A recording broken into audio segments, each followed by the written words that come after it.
Carnet de l'apothicaire est à la base un light novel, littéralement roman léger, avec des illustrations, etc. Créé par l'autrice Natsu Hyoga, dont on va y revenir après, vous allez voir. Elle sort son Ellen pour la première fois en 2011 sur le site de publication Shousetsuka ni Naro, un site où l'on peut publier ses romans dans l'espoir d'en enchanter plus d'un, ou peut-être au mieux se faire repérer par des maisons d'édition, et ainsi pouvoir s'émanciper et gagner en popularité. Et c'est ce qui va arriver pour ce light novel, acquis par la maison d'édition Shufun no Tomo, qui la publie en un volume sorti en 2012, et ensuite en série de light novel en 2014. De plus en plus de fans adhèrent à l'œuvre, ce qui s'ensuit une adaptation en manga, sortie en 2017 dans le Monthly Big Gun Gun. Décidément, on en parle de ce magazine. Scénarisé par Itsuki Nanao et dessiné par Neko Kurage, et pour elle aussi, on va y revenir plus tard. Tout se passe pour le mieux, la version française voit le jour en 2021 par Kion et la version anglaise par Square Enix. L'ascension de ce manga est toujours autant fulgurant et on y vient enfin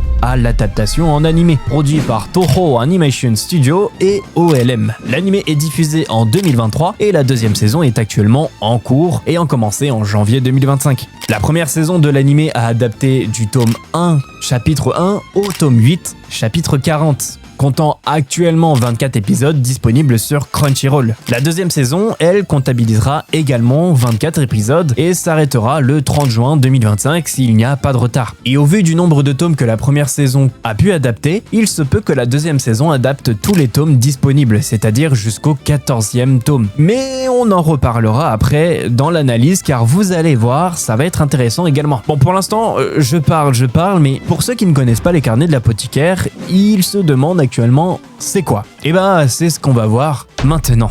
Chapitre 2, synopsis.